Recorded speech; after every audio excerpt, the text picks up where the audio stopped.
मैं विजय गंगवार, ग्राम ललौरी खेड़ा, डिस्ट्रिक्ट पीलीभीत से। मैं केंद्र सरकार और राज्य सरकार से ये मांग करना चाहता हूँ कि गांव में जो गल्ला दिया जा रहा है उसमें बायोमेट्रिक मशीन की अनिवार्यता खत्म की जानी चाहिए, क्योंकि कोविड-19 जैसी घातक बीमारी की महामारी को देखते हुए सभी जगह पर बायोमेट्रिक मशीन का इस्तेमाल बंद कर दिया गया है। लेकिन गांव में या शहरों में भी जो लोग राशन की दुकानों से राशन लेते हैं उनको पहले बायोमेट्रिक मशीन पर अपना अंगूठा लगाना पड़ता है और मैंने कई जगह ऐसी स्थिति देखी है जहां पर बेहद भीड़ राशन की दुकानों पर राशन लेने के लिए होती है और बायोमेट्रिक मशीन पे अंगूठा लगाने के लिए होती है। तो मैं केंद्र सरकार और राज्य सरकार और जिला पीलीभीत के डीएम साहब से ये अनुरोध करूंगा कि इस बायोमेट्रिक मशीन का राशन की दुकानों से अनिवार्यता को जल्द से जल्द खत्म किया जाए, ताकि हम लोग इस महामारी को फैलने से रोक सकें। दूसरा, जो प्रवासी मजदूर हैं, आमतौर पर जो बाहर से अपना रोजगार छिन जाने के कारण गांव में लौटकर कोई पैदल आ रहा है, कोई ट्रेन से आ रहा है, कोई बस से आ रहा है, कोई भूखा आ रहा है, कोई प्यासा आ रहा है, उनको अपने होम डिस्ट्रिक्ट में लौटने पर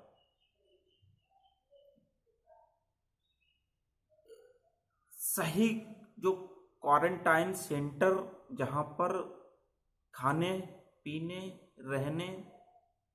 सोने की पर्याप्त व्यवस्था हो, वहां पर उनको ठहराया जाए, ना कि उनको होम क्वारंटाइन किया जाए। हालांकि जो होम क्वारंटाइन इनको किया जा रहा है उनकी रिपोर्ट बाद में सैंपल लेने के बाद जब उनको होम क्वारंटाइन किया जा रहा है, जब बाद में रिपोर्ट आती है तो फिर उनके रिश्तेदार, उनके घर वालों, फिर सभी को क्वारंटाइन में भेजा जाता है, सभी का सैंपल भेजा जाता है। कौन फिर कितने, एक से फिर 8, 10, 15, 20 गिनती नहीं होती है, सभी के सैंपल जांच को भेजे जाते हैं। फिर कितने लोग पॉजिटिव निकल के आते हैं। तो उस महामारी को फैलने के रोकने के लिए हमें उनके लिए होम क्वारंटाइन ना करके कहीं सही जगह, जहां ऐसे क्वारंटाइन सेंटर पे जहां पर उनको अव्यवस्था का सामना ना करना पड़े, और वहां पर उनको जब तक उनकी रिपोर्ट निगेटिव नहीं आ जाती है तब तक उनको घर पर ना भेजें। तीसरा ये है, सरकारी अस्पतालों में इलाज की पर्याप्त सुविधा नहीं है। इलाज की पर्याप्त सुविधा सरकारी अस्पतालों में है नहीं, और प्राइवेट अस्पताल जिनको ओपीडी की अनुमति है वो भी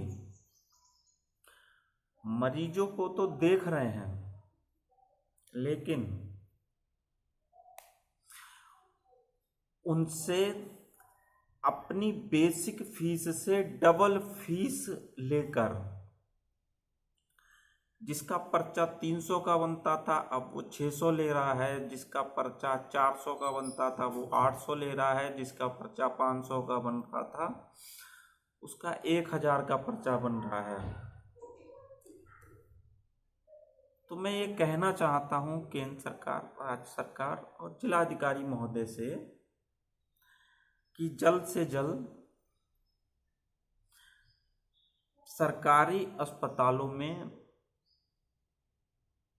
इलाज की व्यवस्था में सुधार किया जाए, और जो प्राइवेट अस्पताल हैं उसमें जो अस्पताल अपनी फीस से ज़्यादा इस महामारी के टाइम में दोगुनी फीस लेकर मरीज को देख रहे हैं, उन पर जल्द से जल्द कार्रवाई की जाए और ओपीडी फीस को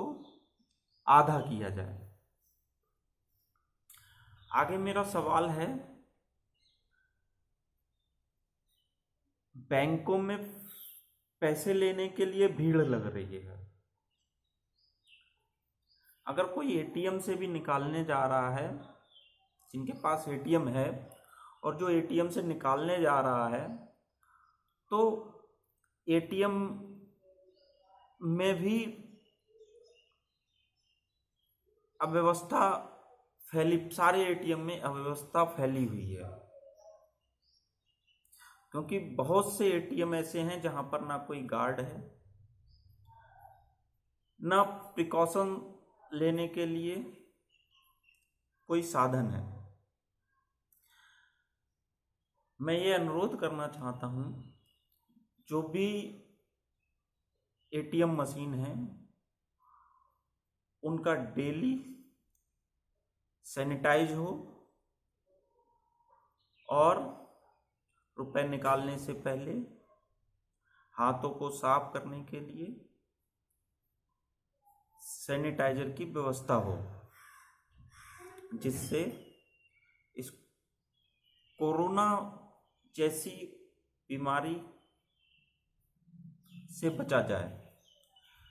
बाकी मेरा आगे सवाल रहेगा कि पेट्रोल इस जैसे महामारी के टाइम में, जहां पेट्रोल और डीजल के दाम कम होने चाहिए, वहां पर पेट्रोल और डीजल के दाम बढ़ाए गए हैं। इन पेट्रोल और डीजल के दाम कम होने चाहिए, क्योंकि अभी का जो स्थिति है गांव में, वो खेत की जुताई भी होना है, खेत की सिंचाई भी होना है, उसमें डीजल की बहुत अधिक खपत होती है, और अगर डीजल के दाम बढ़ने की बजाय कुछ कम हो जाए तो खेती में लगने वाली लागत हमारी काफ़ी कम हो जाएगी। तो मेरा ये अनुरोध है केंद्र सरकार, राज्य सरकार और जिला अधिकारी महोदय से कि मेरी इन बातों पर गौर किया जाए। धन्यवाद।